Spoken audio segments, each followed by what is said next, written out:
दोस्तों नमस्कार। महात्मा गांधी की जीवनी के दूसरे भाग में आज रायचंद बाई, सांसारिक जीवन प्रवेश, पहला मुकदमा, पहला आघात अध्याय का पाठ किया जाएगा। तो पहले रायचंद बाई। गांधी जी लिखते हैं कि पिछले प्रकरण में मैंने लिखा था कि बम्बई के बंदरगाह में समुद्र तूफानी था। जून जुलाई में हिंद महासागर के लिए वह आश्चर्य की बात नहीं मानी जा सकती। अंदर से ही समुद्र का यह हाल था। सब लोग बीमार थे, अकेला मैं मौज में था। तूफान देखने के लिए डेक पर गया था, भीग भी जाता। सुबह के नाश्ते के समय मुसाफिरों में हम एक या दो ही मौजूद रहते। मैं माँ के दर्शनों के लिए अधीर हो रहा था।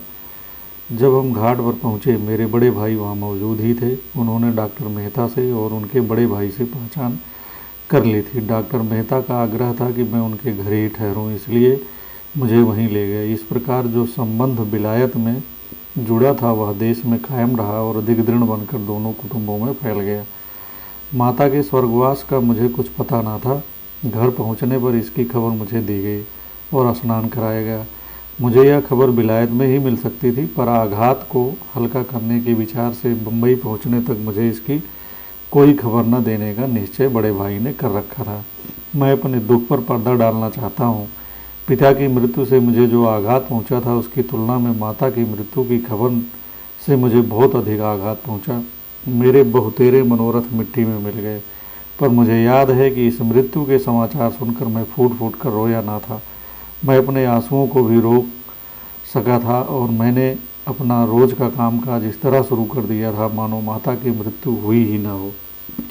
डॉक्टर मेहता ने अपने घर जिन लोगों से मेरा परिचय कराया उसमें से एक का उल्लेख किए बिना काम चल नहीं सकता। उनके भाई रेवाशंकर जगजीवन तो मेरे आजन्म मित्र बन गए, पर मैं जिनकी चर्चा करना चाहता हूँ वह है कवि रायचंद अथवा राजचंद्र। वह डॉक्टर के बड़े भाई के जमाता थे और रेवाशंकर जगजीवन की पीढ़ी के साझी तथा कर्ता धर्ता थे। उस समय उनकी उम्र 25 साल से अधिक नहीं थी। फिर भी अपनी पहली ही मुलाकात में मैंने यह अनुभव किया था कि वे चरित्रवान और ज्ञानी पुरुष हैं। वह शतावधानी माने जाते थे। डॉक्टर मेहता ने मुझे शतावधान का नमूना देखने को कहा। मैंने भाषा ज्ञान का अपना भंडार खाली कर दिया और कवि ने मेरे कहे हुए शब्दों को उसी क्रम में सुना दिया जिस क्रम में वे कहे गए थे। उनकी इस शक्ति पर मुझे ईर्षा हुई, लेकिन मैं उस पर मुग्ध न हुआ। मुझे मुग्ध करने वाली वस्तु का परिचय तो बाद में हुआ। वह था उनका व्यापक शास्त्र ज्ञान, उनका शुद्ध चारित्र्य और आत्मदर्शन करने का उनका उत्कट उत्साह। बाद में मुझे पता चला कि वह आत्मदर्शन के लिए ही अपना जीवन बिता रहे थे। हंसता रमता प्रगट हरि देखूं रे, मरूं जीवं सफलतों लेखूं रे, मुक्तानंदनो नाथ बिहारी रे, ओदा जीवन दोरी हमारी रे। मुक्तानंद का यह वचन उनकी जीभ पर तो था ही, पर वह उनके हृदय में भी अंकित था।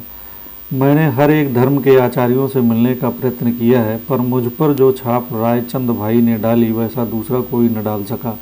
उनके बहुतेरे वचन मेरे हृदय में सीधे उतर जाते थे। मैं उनकी बुद्धि का सम्मान करता था। उनकी प्रामाणिकता के लिए भी मेरे मन में उतना ही आदर था।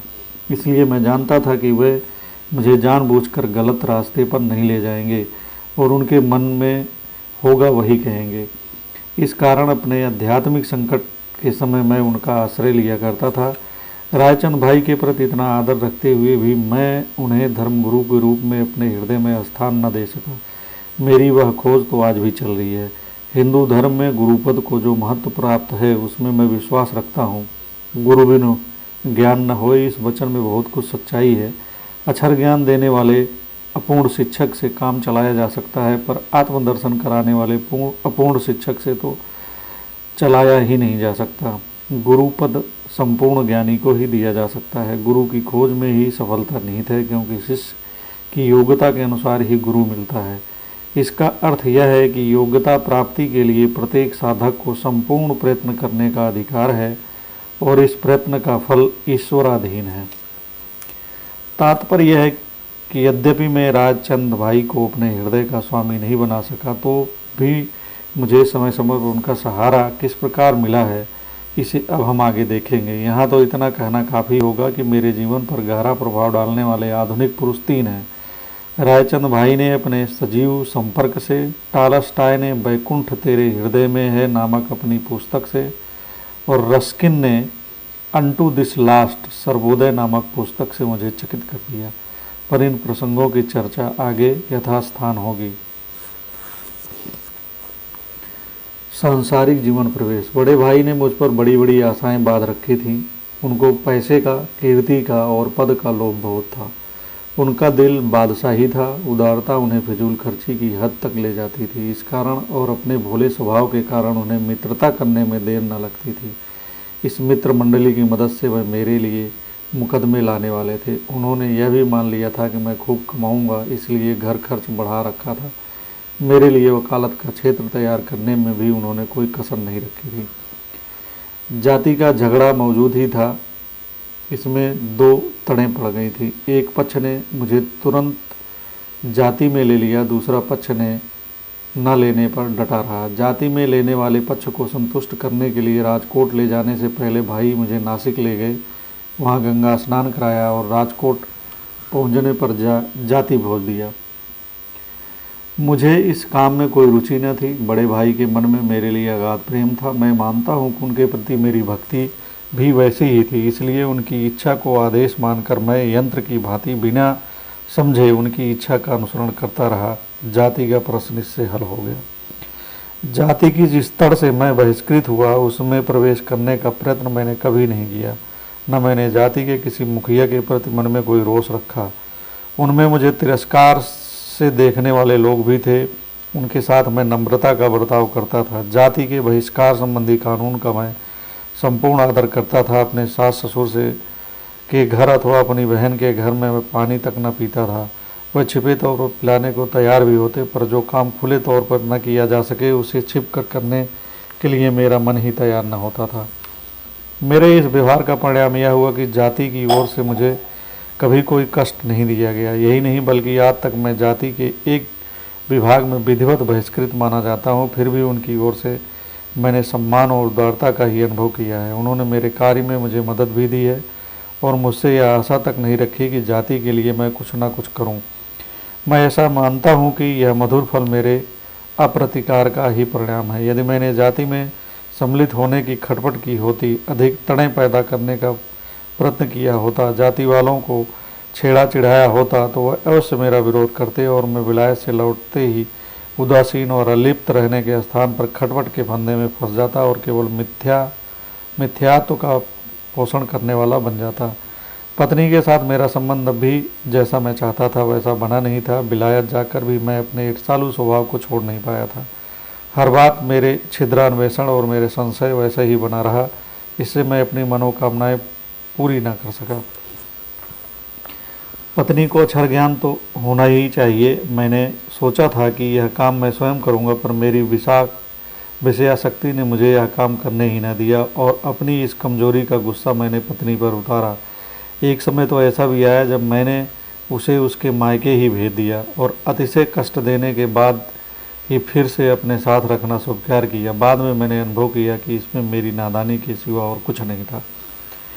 बच्चों की शिक्षा के विषय में मैं भी सुधार करना चाहता था। बड़े भाई के बालक थे और मैं भी एक लड़का छोड़ गया था जो अब 4 साल का हो रहा था। मैंने सोचा था कि इन बालकों से कसरत कराऊंगा, इन्हें मजबूत बनाऊंगा और इन्हें अपने सहवास में रखूंगा। इसमें भाई की सहानुभूति थी। इसमें मैं थोड़ी बहुत सफलता प्राप्त कर सका था। बच्चों का साथ मुझे बहुत रुचा और उनसे हंसी मजाक करने की मेरी आदत अब तक बनी हुई है। तभी से मेरा यह विचार बना है कि मैं बच्चों के शिक्षक का काम अच्छी तरह कर सकता हूँ। खाने पीने में भी सुधार करने की आवश्यकता स्पष्ट थी। घर में चाय कॉफ़ी को जगह मिल चुकी थी। बड़े भाई के बालक थे और मैं एक लड़का छोड़ गया था जो अब 4 साल हो रहा था। मैंने सोचा था कि इन बालकों से कसरत कराऊंगा, उन्हें मजबूत बनाऊंगा। बड़े भाई ने सोचा कि मेरे विलायत से घर लौटने के पहले घर में विलायत की कुछ हवा तो दाखिल हो ही जानी चाहिए, इसलिए चीनी मिट्टी के बर्तन, चाय आदि जो चीज़ें पहले घर में केवल दवा के रूप में और सभ्य मेहमानों के लिए काम आती थी, वह अब सबके लिए बरती जाने लगी। मेरे ऐसे वातावरण में मैंने अपने सुधार लेकर पहुंचा। ओटमील पारिज जई की लपसी को घर में जगह मिली। चाय काफ़ी के बदले कोको शुरू हुआ, पर यह परिवर्तन तो नाम मात्र को ही था। चाय काफ़ी के साथ कोको और बढ़ गया। बूट मोजे घर में घुस ही चुके थे। मैंने कोट पतलून से घर को पुनीत किया। इस तरह खर्च बढ़ा, नवीनताएं बढ़ी। घर पर सफ़ेद हाथी बध गया, पर यह खर्च लाया कहाँ से जाए। राजकोट में तुरंत धंधा शुरू करता हूँ तो हंसी होती है। मेरे पास ज्ञान तो इतना भी ना था कि राजकोट में पास हुए वकील के मुकाबले में खड़ा हो सकूं, तो इस पर फीस उससे 10 गुनी लेने का दावा। कौन मूर्ख मुवक्किल होगा मुझे काम देता, अथवा कोई ऐसा मूर्ख मिल भी जाए तो क्या मैं अपने ज्ञान में धृष्टता और विश्वासघात की वृद्धि करके अपने ऊपर संसार का ऋण और बढ़ा लूँ। मित्रों की सलाह यह रही कि मुझे कुछ समय के लिए बम्बई जाकर हाईकोर्ट की वकालत का अनुभव प्राप्त करना और हिंदुस्तान के कानून का अध्ययन करना चाहिए, और कोई मुकदमा मिल सके तो उसके लिए कोशिश करनी चाहिए। मैं बम्बई के लिए रवाना हुआ। वहाँ घर बसाया, रसोइयाँ रखा। रसोइयाँ मेरे जैसा ही था, ब्राह्मण था। मैंने उसे नौकर की तरह कभी रखा ही नहीं। यह ब्राह्मण नहाता था पर धोता नहीं था। उसकी धोती मैली, जनेऊ मैला। शास्त्र के अभ्यास से उसे कोई सरोकार नहीं, लेकिन अधिक अच्छा रसोइया कहाँ से लाता। क्यों रविशंकर, उसका नाम रविशंकर था। तुम रसोइया बनना तो जानते नहीं, पर संध्या आदि का क्या हाल है। क्या बताऊं भाई साहब, हल मेरा संध्या तर्पण है और कुदाल खटकरम है। अपने राम तो ऐसे ही ब्राह्मण है।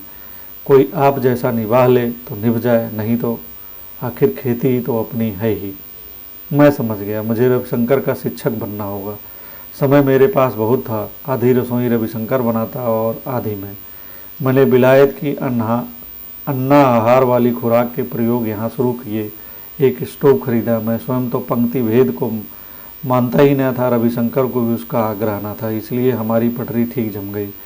शर्त या मुसीबत जो कहो सो यह थी कि रविशंकर ने मैल से नाता तोड़ने और रसोई साफ करने की सौगंध ले रखी थी। लेकिन मैं 4-5 महीने से अधिक मुंबई में रह ही नहीं सकता था, क्योंकि खर्च बढ़ता जाता था और आमदनी कुछ भी न थी। इस तरह मैंने संसार में प्रवेश किया। बैरिस्ट्री मुझे करने लगी। आडंबर अधिक, कुशलता कम। जवाबदारी का ख्याल मुझे दबोच रहा था। पहला मुकदमा। बम्बई में एक ओर मेरी कानून की पढ़ाई शुरू हुई, दूसरी ओर मेरे आहार के प्रयोग चले और उनमें वीरचंद गांधी मेरे साथ हो गए। तीसरी तरफ भाई ने मेरे लिए मुकदमे खोजने की कोशिश शुरू की। कानून की पढ़ाई का काम धीमी चाल से चला। जाब्ता दीवानी, सिविल प्रोसीजर कोड किसी भी तरह गले न उतरता था। एविडेंस एक्ट, कानून शहादत की पढ़ाई ठीक चली। वीरचंद गांधी सॉलिसिटर बनने की तैयारी कर रहे थे, इसलिए वह वकीलों के बारे में बहुत कुछ कहते रहते थे। फिरोज शाह मेहता की होशियारी का कारण उनका अगाध कानूनी ज्ञान है। एविडेंस एक्ट, कानूनी शहादत तो उनकी जवानी याद है। धारा 32 के हर एक मुकदमे की उन्हें जानकारी है। बदरुद्दीन तैयब जी की होशियारी ऐसी है कि न्यायाधीश भी उनके सामने चौधिया जाते हैं। बहस करने की उनकी शक्ति अद्भुत है। इधर मैं इन महारथियों की बातें सुनता, उधर मेरी घबराहट बढ़ जाती। वह कहते 5-7 साल तक बैरिस्टर का अदालत में जूतियां तोड़ते रहना आश्चर्यजनक नहीं माना जाता, इसलिए मैंने सॉलिसिटर बनने का निश्चय किया है। कोई 3 साल के बाद भी तुम अपना खर्च चलाने लायक कमा लो तो कहना होगा कि तुमने खूब प्रगति कर ली। हर महीने खर्च बढ़ता जाता था। बाहर बैरिस्टर की तख्ती लटकाए रहना और घर में बैरिस्ट्री करने की तैयारी करना, मेरा मन दो के बीच कोई मेल नहीं बैठा पाता था। इसलिए कानून की मेरी पढ़ाई व्यग्रचित से होती थी। शहादत के कानून में कुछ रुचि पैदा करने की बात ऊपर कह चुका हूँ। मेनका हिंदुला मैंने बहुत रुचिपूर्वक पढ़ा, पर मुकदमा लड़ने की हिम्मत न आई। अपना दुख किसे सुनाऊं, मेरी दशा ससुरा गई हुई नई बहू की सी हो गई। इतने में मुझे मम्मी बाई का मुकदमा मिला। स्मॉल काज कोर्ट, छोटी अदालत में जाना था। मुझसे कहा गया दलाल को कमीशन देना पड़ेगा। मैंने साफ इनकार कर दिया। पर फौजदारी अदालत के सुप्रसिद्ध वकील श्री, जो हर महीने 3-4 हज़ार कमाते हैं, भी कमीशन तो देते हैं। मुझे कौन उनकी बराबरी करनी है? मुझको तो हर महीने 300 रुपये मिल जाएं तो काफ़ी है। पिताजी को कौन उससे अधिक मिलते थे। पर वह जमाना लद गया। बम्बई का खर्च बड़ा है, तुम्हें व्यवहार की दृष्टि से भी सोचना चाहिए। मैं टस से मस से न हुआ, कमीशन नहीं ही दिया। फिर भी मम्मी बाई का मुकदमा तो मुझे मिला। मुकदमा आसान था। मुझे ब्रीफ के मेहनताने के 30 रुपये मिले। मुकदमा एक दिन से ज़्यादा चलने वाला ना था। मैंने बार स्मॉल काज कोर्ट में प्रवेश किया। मैं प्रतिवादी की तरफ से था, इसलिए मुझे जिरह करनी थी। मैं खड़ा तो हुआ, पर पैर कांपने लगे, सिर चकराने लगा। मुझे ऐसा लगा मानो अदालत घूम रही है। सवाल कुछ सूझते ही ना थे। जज हंसा होगा, वकीलों को तो मज़ा आया ही होगा, पर मेरी आंखों के सामने तो अंधेरा था। मैं देखता गया। मैं बैठ गया। दलाल से कहा, मुझसे यह मुकदमा नहीं चल सकेगा, आप पटेल को सौंपिए। मुझे दी हुई फीस वापस ले लीजिए। पटेल को उसी दिन के 51 रुपये देकर वकील किया गया। उनके लिए तो वह एक बच्चों का खेल था। मैं भागा। मुझे याद नहीं कि मुवक्किल जीता या हारा। मैं शर्माया। मैंने निश्चय किया कि जब तक पूरी हिम्मत ना आ जाए कोई मुकदमा ना लूँगा, और फिर दक्षिण अफ्रीका जाने तक कभी अदालत में गया ही नहीं।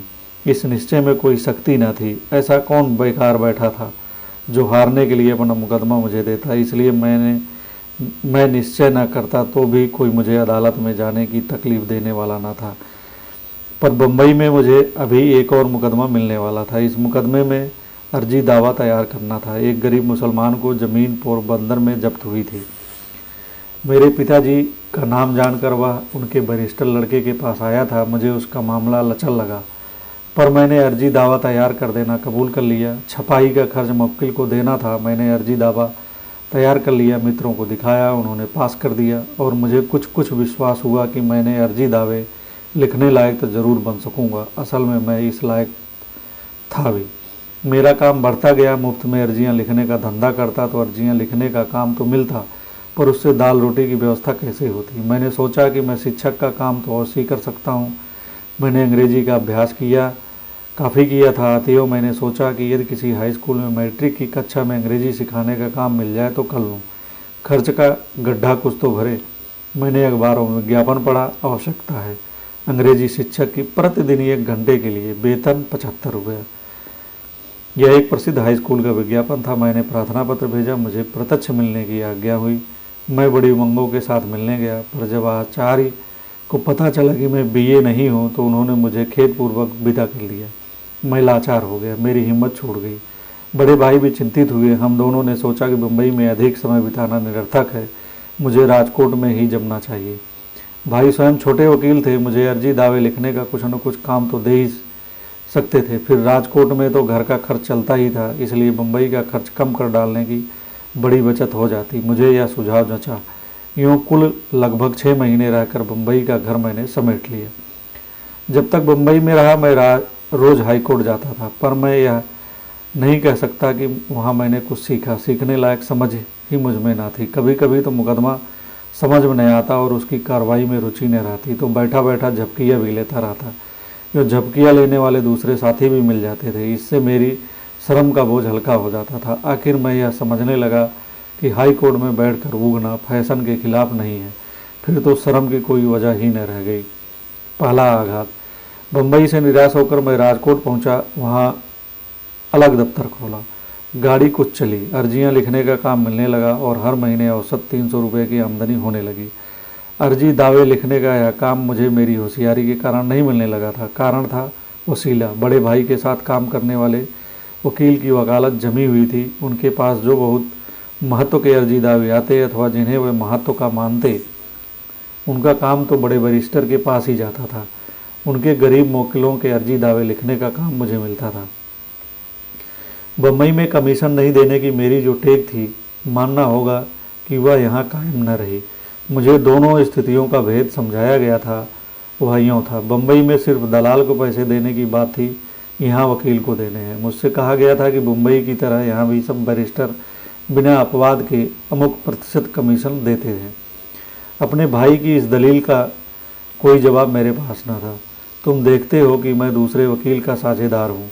हमारे पास आने वाले मुकदमों से जो तुम्हें देने लायक होते हैं वह तुम्हें देने की मेरी वृत्ति तो रहती ही है, पर ये तुम मेरे मेहनताने का हिस्सा मेरे साझी को न दो तो मेरी स्थिति कितनी विषम हो जाए। हम साथ रहते हैं इसलिए तुम्हारे मेहनताने का लाभ मुझे तो मिल ही जाता है, पर मेरे साथी का क्या हो। अगर वही मुकदमा वह किसी दूसरे को दे तो उनके मेहनताने में उन्हें ज़रूर हिस्सा मिलेगा। मैं इस दलील के भुलावे में आ गया और मैंने अनुभव किया कि अगर मुझे वरिष्ठी करनी है तो ऐसे मामलों में कमीशन न देने का आग्रह मुझे नहीं रखना चाहिए। मैं ढीला पड़ा। मैंने अपने मन को मना लिया, अथवा स्पष्ट शब्दों में कहूँ तो धोखा दिया, पर इसके सिवा दूसरे किसी भी मामले में कमीशन देने की बात मुझे याद नहीं है। यद्यपि मेरा आर्थिक व्यवहार चल निकला, पर इन्हीं दिनों मुझे अपने जीवन का पहला आघात पहुंचा। अंग्रेज अधिकारी कैसे होते हैं इसे मैं कानों से तो सुनता था, पर आंखों से देखने का मौका मुझे अब मिला। पोरबंदर के भूतपूर्व राणा साहब की को गद्दी मिलने से पहले मेरे भाई उनके मंत्री और सलाहकार थे। उन पर इस आशय का आरोप लगाया गया था कि उन दिनों उन्होंने राणा साहब को गलत सलाह दी थी।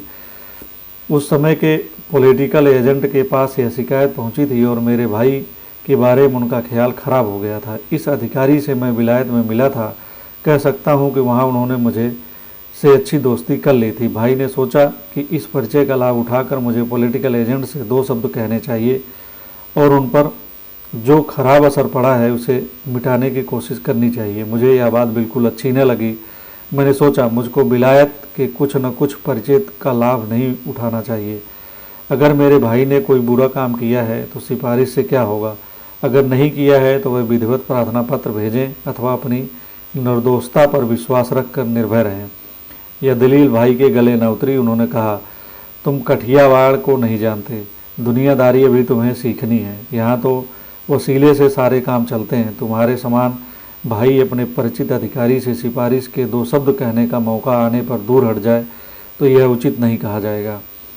मैं भाई की इच्छा को टाल नहीं सका। अपनी मर्जी के खिलाफ मैं गया। अफसर के पास जाने का मुझे कोई अधिकार न था। मुझे इसका ख्याल था कि जाने में मेरा स्वाभिमान नष्ट होगा। फिर भी मैंने उससे मिलने का समय मांगा। मुझे समय मिला और मैं मिलने गया। पुराने परिचय का स्मरण कराया, पर मैंने तुरंत ही देखा कि विलायत और कठियावाड़ में फ़र्क है। अपनी कुर्सी पर बैठे हुए अफसर और छुट्टी पर गए हुए अफसर में फ़र्क होता है। अधिकारी ने परिचय की बात मान ली, पर उसके साथ ही वह अधिक अकड़ गया। मैंने उसकी अकड़ में देखा और आंखों में पढ़ा, मानो वह कह रही हों कि उस परिचय का लाभ उठाने के लिए तो तुम नहीं आए हो ना। यह समझते हुए भी मैंने अपनी बात शुरू की। साहब अधीर हो गए। बोले, तुम्हारे भाई प्रपंची हैं, मैं तुमसे ज़्यादा बातें सुनना नहीं चाहता। मुझे समय नहीं है। तुम्हारे भाई को कुछ कहना हो तो वह विधिवत प्रार्थना पत्र दें। यह उत्तर पर्याप्त था, यथार्थ था, पर गरज तो बावली होती है न। मैं अपनी बात कहे जा रहा था। साहब उठे। अब तुम्हें जाना चाहिए। मैंने कहा, मेरी बात तो पूरी सुन लीजिए। साहब खूब चिढ़ गए। बोले, चपरासी से दरवाज़ा दिखाओ। हजूर कहता हुआ चपरासी दौड़ा आया। मैं तो अब भी कुछ बड़बड़ा ही रहा था। चपरासी ने मुझे हाथ से धक्का देकर दरवाजे के बाहर कर दिया। साहब गए, चपरासी गया। मैं चला, अकुलाया, खींचा। मैंने तुरंत एक पत्र घसीटा। आपने मेरा अपमान किया है, चपरासी के जरिए मुझ पर हमला किया है। आप माफ़ी नहीं मांगेंगे तो मैं आप पर मानहानि का विधिवत दावा करूंगा। मैंने यह चिट्ठी भेजी। थोड़ी देर में साहब का सवार जवाब दे गया। उसका सार यह था, तुमने मेरे साथ असभ्यता का व्यवहार किया। जाने के लिए कहने पर भी तुम नहीं मान गए। इससे मैंने ज़रूर अपने चपरासी को तुम्हें दरवाज़ा दिखाने के लिए कहा। चपरासी के कहने पर भी तुम दफ्तर से बाहर नहीं गए। तब उसने तुम्हें दफ्तर से बाहर कर देने के लिए आवश्यक बल का प्रयोग किया। तुम्हें जो करना हो सो करने के लिए तुम स्वतंत्र हो। यह जवाब जेब में डालकर मैं मुंह लटकाए घर लौटा। भाई को सारा हाल सुनाया। वह दुखी हुए, पर वह मुझे क्या तसल्ली देते। मैंने वकील मित्रों से चर्चा की। मैं कौन दावा दायर करना जानता था। उन दिनों सर फिरोज शाह मेहता अपने किसी मुकदमे के सिलसिले में राजकोट आए हुए थे।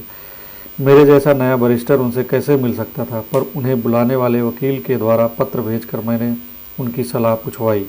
उनका उत्तर था, गांधी से कहिए। ऐसे अनुभव तो सब वकील बैरिस्टरों को हुए होंगे। तुम अभी नए ही हो। विलायत की खुमारी अभी तुम पर सवार है। तुम अंग्रेज अधिकारियों को पहचानते नहीं हो। अगर तुम्हें सुख से रहना हो तो 2 पैसे कमाने हो तो मिली हुई चिट्ठी फाड़ डालो और जो अपमान हुआ है उसे पी जाओ। मामला चलाने में तुम्हें एक पाई का भी लाभ ना होगा, उल्टे तुम बर्बाद हो जाओगे। तुम्हें अभी जीवन का अनुभव प्राप्त करना है।